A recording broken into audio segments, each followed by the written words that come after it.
नमस्कार जी। सत साहेब। क्या नाम है जी आपका? उर्वशी साहू। कहाँ से आए जी आप? ग्राम चीचा, तहसील पाटन, जिला दुर्ग, छत्तीसगढ़ से। क्या आप संत रामपाल जी महाराज जी के अनुयायी है? हाँ, सदगुरु रामपाल जी महाराज जी से नाम दीक्षा मैंने 24 अक्टूबर 2016 को लिया। संत रामपाल जी महाराज जी से नाम दीक्षा लेने से पहले आप क्या भक्ति साधना करते थे? सदगुरु रामपाल जी महाराज जी की शरण में आने से पहले मैं कृष्ण को बहुत इष्ट के रूप में मानती थी, उसकी भक्ति करती थी और शनिवार का व्रत भी करती थी। मैंने 3 साल तक 93 शनिवार तक व्रत किया था। हमारे जीवन में इतना दुख आया कि परमात्मा की तलाश करते करते बहुत थक गए। और जैसे कि मैं बचपन से ही 7 साल की उम्र से ही मेरे घर के लोगों को बोलना स्टार्ट कर दी थी कि पूर्ण परमात्मा इस पृथ्वी पर आने वाले हैं और मेरे को अपने मिशन को सहयोग देने के लिए भेजे हुए हैं। वो समाज में व्याप्त बुराइयों को जड़ समेत मिटाएंगे, जैसे कि दहेज प्रथा, नशाखोरी, रिश्वत, ये सब जो है ना, उस सब को हटाएंगे और सतयुग जैसा समय स्थापित करने वाले हैं। और मेरे को 2016 में भी मिलने वाला है, ये भी बताया था। क्या आपको समय की जानकारी थी? आपको जो महापुरुष जिसके बारे में आप बचपन से अपने परिवार वालों को बताते रहे हैं, वो आपको कब मिलेंगे? क्या आपको कोई जानकारी थी? बस समय पता था और पूर्ण परमात्मा है ऐसे करके पता था। लेकिन हमारे हिंदू धर्म में व्याप्त जो गुरु है ना, वो लोग कृष्ण को ही पूर्ण परमात्मा समझते थे। तो मैं कृष्ण को ही पूर्ण परमात्मा समझकर उसकी भक्ति करने लगी। कृष्ण को हमेशा अपने साथ रखती थी। स्कूल जाती थी तो उसके अपने बस्ते में छिपा कर ले जाती थी और देखती थी। स्कूल के जो हमारे सर मैडम हैं, उन लोगों से भी ज्ञान चर्चा करती थी कि पूर्ण परमात्मा ऐसा होता है, वो आने वाले हैं ऐसे करके। तो सभी से करने लगती थी। हमारे स्कूल के जो मेरे सहेली लोग थे, वो लोग बोलते थे कि आप संत के जैसे बोला करते हो, बिल्कुल संत के भाषा में बोलते हो, ऐसा करके मेरे को बोलते थे। और मैं बोलती थी कि जो कबीर साहब की जो दोहे हैं ना, वो मेरे को बहुत पसंद आते थे। और ज्ञान चर्चा भी कबीर के दोहे में क्या करते थे हम लोग स्कूल में।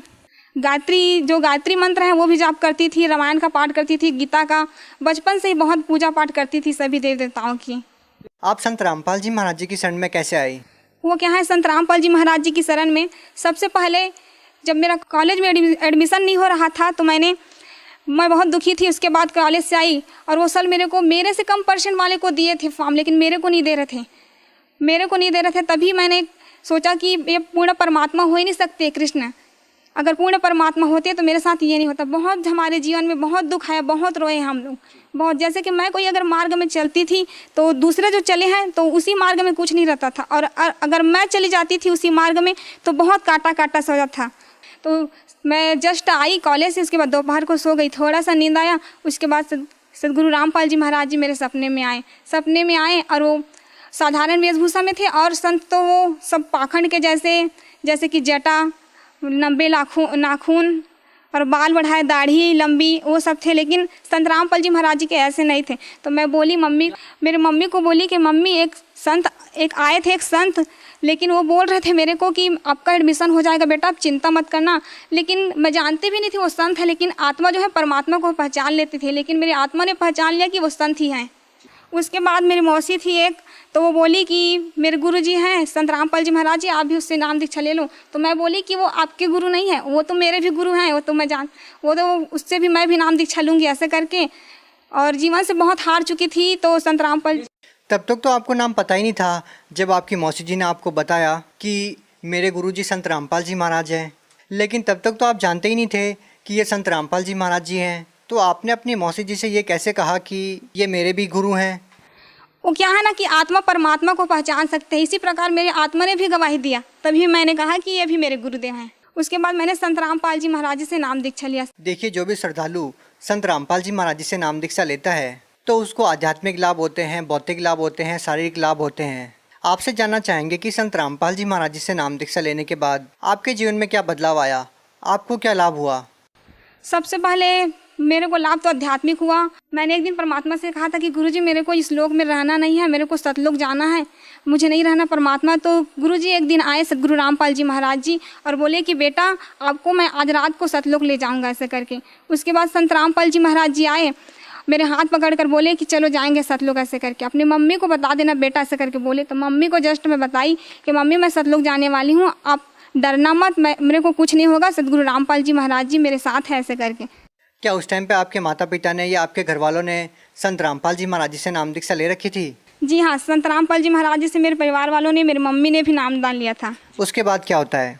उसके बाद गुरुजी आए और मेरे हाथ पकड़ कर ले गए। उसके बाद हम लोग पहुँचे काली रंजन के लोग, काली रंजन का लोग जहाँ पर आए वहाँ पर मैंने कहा कि गुरुजी मेरे को काल से बहुत डर लगता है, मैं नहीं देखूंगी उसको, ऐसे करके आंख बंद कर ली। और सदगुरु रामपाल जी महाराज जी ने कहा कि बेटा आप चिंता मत करो, मैं आपके साथ हूँ। उसके बाद हम लोग त्रिकुटी पे आए, त्रिकुटी पे परीक्षा हुआ वहाँ पर, तो सदगुरु रामपाल जी महाराज जी वहाँ छुप गए।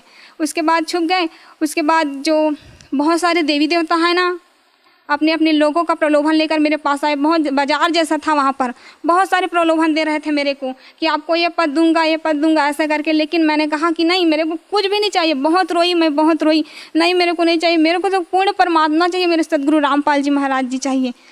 उसके बाद सदगुरु रामपाल जी महाराज जी को मैंने बहुत ढूंढा। उसके बाद एक कोने में सदगुरु रामपाल जी महाराज जी मेरे को दिखे। उसके बाद दौड़ते दौड़ते गई और परमात्मा को रोते रोते गले से लगा ली कि गुरुजी आप मेरे को चाहिए, बस दुनिया की कोई चीज़ नहीं चाहिए, परमात्मा बस मैं आपको चाहती हूँ और कुछ भी नहीं चाहिए मेरे को। उसके बाद सदगुरु रामपाल जी महाराज जी ने मेरे को उठा कर कहा कि बेटा ऐसा ही तो चाहता हूँ, मैं चाहता हूँ कि हर हंस में ऐसा ही गुण हो। सतलुग जाते समय परमात्मा ने मेरे में पूरा शील, संतोष, विवेक, क्षमा, जो सतलुग जाने का जो गुण होता है ना व्यक्ति में, वही पूरा स्थापित कर दिए थे। उसके बाद सदगुरु रामपाल जी महाराज जी ने कहा कि बेटा कोई बात नहीं, मैं ही कबीर परमात्मा, पूर्ण परमात्मा सदगुरु रामपाल जी महाराज जी के रूप में आया हूँ बेटा, लेकिन संसार के लोग मुझे नहीं समझ रहे हैं। कोई बात नहीं, इंसान में इतना अहंकार घर कर गया है कि मेरे को समझना ही नहीं चाहता है। मैं ही पूर्ण परमात्मा सदगुरु रामपाल जी महाराज के रूप में आया हूँ, जिसने असंख्य ब्रह्मांड की रचना की है, और मेरे बिना इंसान एक तिनका भी नहीं उठा सकते। लेकिन इतना अहंकार है कि इंसान मुझको समझना ही नहीं चाहता है। लेकिन कोई बात नहीं बेटा, बहुत जल्द सतयुग जैसा समय स्थापित होकर ही रहेगा। मैं चाहूँ तो पल भर में मंत्री सभी की बुद्धि को बदल सकता हूँ, लेकिन मेरा कुछ मिशन है बेटा और लीला करने वाला हूँ। उसके बाद मैं बहुत जल्द सतयुग जैसा समय स्थापित करूँगा। उसके बाद गुरुजी ना मेरे को सतयुग जैसा समय है उसमें ले गए। तो मैं बोली कि गुरुजी ऐसा ऐसा होगा बेटा, देखो ऐसा करके पूरा भविष्य में ले गए। तो मैं गुरुजी से बोली कि गुरुजी हम लोग जाएंगे वहीं पर, चलो ना रहेंगे ऐसे करके। तो सदगुरु रामपाल जी महाराज जी ने कहा कि बेटा हाँ बहुत जल्द रहने वाले ना, आप चिंता ना करो। उसके बाद आप कहाँ जाते हैं? पहले गुरुजी मेरे को ब्रह्मा विष्णु महेश के लोक में ले गए। उसके बाद काली रंजन का जो गुप्त लोक रहता है ना महाशिव रूप में, वहीं पर ले गए। उसके बाद वहाँ गए, उसके बाद देखिए कि बहुत बड़ा शिवलिंग था वहाँ पर। उसके बाद वहाँ प्रवेश करते ही जस्ट इतना बेकार धुन था वहाँ का, बहुत ही खराब था, मेरा सर दर्द होने लगा। तभी मैंने गुरुजी से कहा कि गुरुजी ये क्या है ऐसे करके। तो सदगुरु रामपाल जी महाराज जी ने कहा कि बेटा ये तो शिव का लोक है जहाँ गुप्त रूप में रहते हैं काली रंजन। तो मैंने कहा सदगुरु रामपाल जी महाराज जी से कि गुरुजी मुझे इस लोक में नहीं रहना है, इस लोक से बाहर चले जाएंगे, चलो ऐसे करके। तो सदगुरु रामपाल जी महाराज जी वहाँ से बाहर लेकर आए। तो जब भी उस लोक का याद आता है ना, तो वो धुन आते ही बहुत सिर दर्द होने लगता है, बहुत ही बेकार है उस लोक का धुन। उसके बाद हम लोग नर्क लोक में देखें। नर्क लोक में ना काली रंजन जो तपतशिला में सभी जीवों को भूर रहे थे, गर्म तेल डाल रहे थे, बहुत गर्म खंभे पे बांध कर सभी जीवों को उसका जो बुरे कर्म का फल दे रहे थे। और सदगुरु रामपाल जी महाराज ने कहा कि देखो बेटा ये लोग मेरे भक्ति नहीं किए, इसीलिए तो इसका ये हाल है। लेकिन अगर मेरे को ये अभी भी मेरे को पुकारेंगे तो मैं तुरंत दौड़ा चलाऊंगा। परमात्मा ही पर थे, मैं देखी। उसके बाद मैंने कहा कि सदगुरु रामपाल जी महाराज जी ये लोग तो अपना मनुष्य जीवन ही बेकार कर गए, परमात्मा आपको नहीं पहचाने ऐसे कर।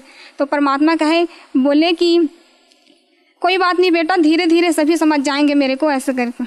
उसके बाद कहाँ जाते हैं आप? उसके बाद हम लोग अंदर प्रवेश किया तो पूर्ण अंदर कहाँ? सतलोक के अंदर प्रवेश किया। उसके बाद सदगुरु रामपाल जी महाराज जी ने गरीबदास जी, स्वामी रामदेवानंद जी महाराज और दादूदास जितने भी गए थे सतलोक, सभी संतों से मिलाया। वहाँ पर सत्संग के परमात्मा, इतना शांति, इतना बहुत अच्छा वातावरण था वहाँ का। यहाँ तो बिल्कुल भी नहीं है, बिल्कुल भी यहाँ कुछ भी नहीं है वैसे, वहाँ बहुत ही अच्छा वातावरण था। और क्या देखते हैं आप सतलोक में? अक्सर संत रामपाल जी महाराज जी के अनुयायी से बात होती है हमारी, जो सतलोक में जाकर के सतलोक का वर्णन करते हैं। आपने सतलोक में क्या क्या देखा? मैंने सतलोक में वहाँ पर बहुत सारे जो है जीव आत्माएं थी सतलोक में, उन लोगों से मिला। सदगुरु रामपाल जी महाराज जी ने कहा कि बेटा आपको कुछ खाना ऐसे करके। तो मैं बोली कि नहीं गुरुजी मेरे को कुछ भी नहीं चाहिए, बस आप मेरे साथ रहना हमेशा ऐसे करके बोली। उसके बाद वहाँ जो ना सेब संतरे वहाँ के पेड़ इतने लतफत थे, मैं देखकर बोली कि ज़मीन को टच करने वाले भी थे। तो बोली कि यहाँ का तो फल तो ख़राब होगा ज़मीन से टच हुआ है तो ऐसा करके। तो वहाँ के हंस लोग जो थे वो लोग बोले कि नहीं ऐसा नहीं होता, सतलोक में कोई भी चीज़ खराब नहीं होता ऐसा करके बोले। उसके बाद आप क्या देखते हैं और क्या वर्णन करना चाहेंगे आप? वहाँ पर हमने दूधों की नदियाँ देखी, बहुत अच्छे गार्डन थे, यहाँ ऐसा है ही नहीं।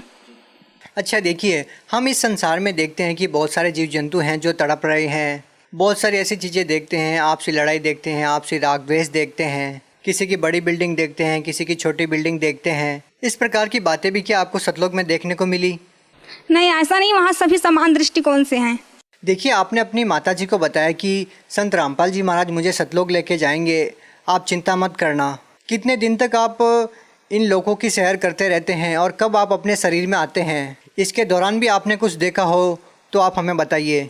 उसके बाद जब मैं सतलोक चली गई थी तो मेरे घर के लोग बोलते थे मेरे मम्मी को कि ये क्या हो गया, ये कुछ भी नहीं कर रही है, बोल भी नहीं रही है, हम लोगों से बात नहीं कर रही, क्या हो गया इसको भूत प्रेत पकड़ लिए हैं, क्या ऐसे करके बोलती थी। जो जगत थे ना, आधे लोग, वो लोग बोलते थे। तो मेरी मम्मी बोली कि नहीं, सदगुरु रामपाल जी महाराज जी इसको सतलोक लेकर गए हैं, आप लोग चिंता मत करना, ऐसे करके। कितने दिन तक आपका शरीर पड़ा रहा ऐसे? 3 दिनों के लिए ले गए थे मेरे को सतलोक। क्या 3 दिन तक आपका शरीर अचेत पड़ा रहा आपके घर पे? मेरा शरीर अचेत पड़ा था और सदगुरु रामपाल जी महाराज जी मेरी आत्मा को सतलोक लेकर गए थे। उसके बाद जब आप अपने शरीर में पुनः आते हैं तो उसके बाद क्या मतलब किस नज़र से लोग आपको देखते हैं और क्या रिएक्ट आपका होता है? आपके परिवार वाले आपसे क्या बात करते हैं? उसके बाद मेरे परिवार वाले बात करते हैं कि क्या हो गया था तेरे को, ऐसे करके बोलते थे। जो पिछले घर में जो भी घटना हुआ था वो सब बोलते हैं। तो मैं बोलती थी कि मेरे को नहीं पता ये सब क्या क्या बोल रहे हो, मुझे नहीं रहना इस लोक में, मुझे जाना है मेरे लोक में जहाँ से मैं आई हूँ, मुझे रहना ही नहीं, करके बहुत रोती थी। मेरी मम्मी बोलती थी कि क्या हो गया है, अरे सतलोक गई थी ना इसीलिए सब हो रहा है। वहाँ पूर्ण परमात्मा सदगुरु रामपाल जी महाराज जी को ले गए थे, यहाँ कुछ भी नहीं है, ये काल का बहुत बड़ा खेल है। कितनी अचरज वाली बात है बहन जी कि लोग नहीं विश्वास कर पाते इस बात पे कि मरने के बाद कुछ ऐसी चीज़ें हैं जो आप बता रही हैं, लेकिन संत रामपाल जी महाराज जी के अनुयायी एक ही बात बोलते हैं जो आपने बताई। इसी तरह का नज़ारा वो भी सतलोक में देख कर के आए हैं और वो आकर के हमारे साथ शेयर करते हैं। तो आप उन लोगों को क्या कहना चाहेंगे इस बारे में जो लोग ये मानते हैं कि सतलोक जैसी कोई चीज़ ही नहीं है या स्वर्ग नरक जैसी कोई चीज़ नहीं है, मरने के बाद किसने देखा है? आप उन लोगों को क्या कहना चाहेंगे? हमने देखा है, सदगुरु रामपाल जी महाराज ने हमको दिखाया है कि स्वर्ग नरक भी है और उससे ऊपर सतलोक है पूर्ण परमात्मा का, जहाँ जाने के बाद इंसान वापस नहीं आता इस संसार में। लेकिन आज जिस तरह का घटनाक्रम है कि संत रामपाल जी महाराज जी जेल में हैं, लोग कैसे समझ पाएंगे कि संत रामपाल जी महाराज जी पूर्ण परमात्मा है जिस तरह से आप बता रही हैं, और आपको सतलोक लेके गए हैं और आपको सब कुछ दिखाया है, आप खुद एक गवाह हैं। तो आप कैसे लोगों को समझा पाएंगे कि संत रामपाल जी महाराज जी को मानना कितना ज़्यादा ज़रूरी है लोगों के लिए? एक बार हमारे घर में हमारे जो मामा जी थे, पहले नाम दीक्षा नहीं लिए थे, मैं उसी के घर में रहती हूँ, तो वो बोले कि आप हमेशा सदगुरु रामपाल जी महाराज जी बोलते रहते हो, थकते नहीं हो उसके नाम लेते हुए। तुम्हारे सदगुरु रामपाल जी महाराज जी जेल से बाहर आकर दिखाए तभी मैं मानूंगा उसको पूर्ण परमात्मा। तो मैं बोली कि नहीं, आप ऐसा उसको चैलेंज नहीं कर सकते, वो सदगुरु रामपाल जी महाराज जी पूर्ण परमात्मा है, असंख्य ब्रह्मांड के मालिक हैं, वो कुछ भी कर सकते हैं, ऐसे चैलेंज मत किया करो आप उसको ऐसे कर। तो बोले कि नहीं, आकर दिखाए तभी मैं मानूंगा। उसके बाद उसी दिन रात को 11 बजे सदगुरु रामपाल जी महाराज जी हमारे घर में आए, उसके साथ 4 भगत जी भी लोग थे। उसके बाद सदगुरु रामपाल जी महाराज जी 10 मिनट तक बहुत दरवाजे के पास ही खड़े रहे। मेरे मामा ने देखा, गर्मी के दिनों था तो बिस्तर पर वो वहीं पर आंगन में सोए हुए थे। सदगुरु रामपाल जी महाराज जी को देखा, उसके बाद बुलाए हाथ जोड़कर कि आओ महाराज जी आओ, ऐसे करके बैठो, ऐसे करके बोले। उसके बाद हम लोगों को बुलाने के लिए चले गए कि आपके गुरु जी आए हैं, चलो चलो ऐसे। बहन जी, आपसे पूछना चाहेंगे, जिस तरह की बातें आप बता रही हैं, ये सपने की बात है या हकीकत की बात है? नहीं, ये सपने की बात नहीं है, ये वास्तविकता है। सदगुरु रामपाल जी महाराज जी हमारे घर में आए हुए थे। ये सब हकीकत में घट रहा था आपके मामा जी के साथ? हाँ, ये हकीकत है, रात को 11 बजे की बात है। जो आपके मामा जी मानने को तैयार नहीं थे, जो आपके मामा जी कह रहे थे कि संत रामपाल जी महाराज जी जेल में हैं, संत रामपाल जी महाराज जी उनको दिखाई दे रहे थे? हाँ, उसी को दिखाई दे रहे थे, क्योंकि सदगुरु रामपाल जी महाराज जी ये प्रूफ किए उसको कि मैं पूर्ण परमात्मा हूँ, मैं जेल से बाहर भी आ सकता हूँ, ऐसा नहीं है। उसके बाद जो आपके मामा जी थे जो ये बोल रहे थे कि आपके गुरुजी जेल से बाहर नहीं आ सकते, तो फिर उसके बाद उनकी क्या प्रतिक्रिया रहती है इस बात को लेकर के? वो क्या है ना कि वो बोलते थे कि मैं कभी जुड़ूंगा ही नहीं, मैं सदगुरु रामपाल जी महाराज से नाम दीक्षा लूँगा ही नहीं, कुछ भी हो जाए मर जाऊंगा पर भी से नहीं लूँगा। लेकिन ऐसा दिन आया कि सदगुरु रामपाल जी महाराज जी से उन्होंने नाम दीक्षा लिया और उसकी बीमारी भी ठीक हो गई। इसके अलावा आप कोई अपना अनुभव शेयर करना चाहेंगी? सर, मैं एक और अनुभव बताना चाहती हूँ कि मैंने सद्गुरु रामपाल जी महाराज जी से नाम दीक्षा लिया। तभी एक दिन मैं तालाब में ऐसा ही पैर धोने के लिए नीचे उतर रही थी। तभी सद्गुरु रामपाल जी महाराज जी ने कहा कि बेटा, आप पैर को नीचे मत रखना, वहाँ पर बहुत नुकीला चीज़ है, आपके पैर चुभ जाएगा। उसके बाद जस्ट मैंने निकाल कर देखा, जस्ट पैर रखने वाली थी वही जगह पर, तो वहाँ पर किसी ने शराब की शीशी को पीकर फोड़ दिया था। वो बहुत नुकीला था, अगर चुभ जाता तो बहुत मेरा पैर कट जाता। एक बार सद्गुरु रामपाल जी महाराज जी की शरण में आ गई थी। तभी सद्गुरु रामपाल जी महाराज जी ने कहा कि मेरा एडमिशन नहीं हो रहा था, कॉलेज में एडमिशन नहीं हो रहा था। मैंने जब 10th क्लास में थी ना, तो बहुत मेरे साथ अन्याय हुआ, बहुत दुख है हमारे जीवन में। फर्स्ट ईयर का एडमिशन था। एडमिशन के लिए मैंने 12th का, उसके बाद मेरे साथ बहुत बुरा होता है करके मैंने अपने मार्कशीट और टीसी को फाड़ दिया। तो उसके बाद मैंने सोचा कि अब मेरे को रेगुलर करना, तो क्या करूं ऐसे करके। उसके बाद सोचा कि क्या करूं, तो सद्गुरु रामपाल जी महाराज जी ने कहा कि बेटा, आप चिंता क्यों करते हो मेरे रहते हुए, मैं हूं ना आपके साथ, हो जाएगा आपका एडमिशन। उसके बाद मैं वो सब डाली नहीं थी, मार्कशीट और टीसी मेरे पास था ही नहीं, तो मैं नहीं डाली थी और दूसरे डॉक्यूमेंट्स डाली थी। तो वहाँ मैडम के पास गई जस्ट एडमिशन के लिए, तो उन्होंने मेरा फॉर्म देखा, बहुत ही चेक किया स्ट्रिक्ट। तो क्या हुआ कि सद्गुरु रामपाल जी महाराज जी की दया से उसे पता ही नहीं चला कि मेरे में टीसी और मार्कशीट तो है ही नहीं। उसके बाद मेरे बाद जस्ट मेरी सहेली थी, वो गई, तो उसका जो एक टीसी नहीं डाली थी उसके लिए उसको रिजेक्ट कर दिए। तो सद्गुरु रामपाल जी महाराज जी की शरण में आने के बाद मुझे बहुत सारे लाभ हुए। एक क्या कहूँ, बहुत सारे। हमेशा प्रतिदिन सद्गुरु रामपाल जी महाराज जी कुछ न कुछ लाभ करते ही रहते हैं। देखिए सर, एक बार मैं सतनाम का जाप कर रही थी छत में, तो मैंने सद्गुरु रामपाल जी महाराज जी से कहा कि गुरुदेव, हम लोग जो जाप कर रहे हैं वो कैसे जाता होगा, किसके लोक में, ऐसे करके। तो सद्गुरु रामपाल जी महाराज जी आए और बोले कि बेटा देखो, ऐसे ही हमारे ब्रह्मांड करके एक बिंदु सा आया, चांदी सा, उसके बाद पूरा फैल गया पूरा आसमान में। वायु निराकार है, हम देख नहीं सकते हैं ना, आभास बस कर सकते हैं उसको, लेकिन वायु की पूरा प्रकृति को दिखाया। उसके बाद दिखाया, पूरे ब्रह्मांड को खोल दिया। पूरे ब्रह्मांड को खोला तो दिखाया कि देखो, ये सबका लोक है, ऐसे जाता है, जिसका ब्रह्मांड है उसी के लोक में ऐसे जो जाप करते हैं।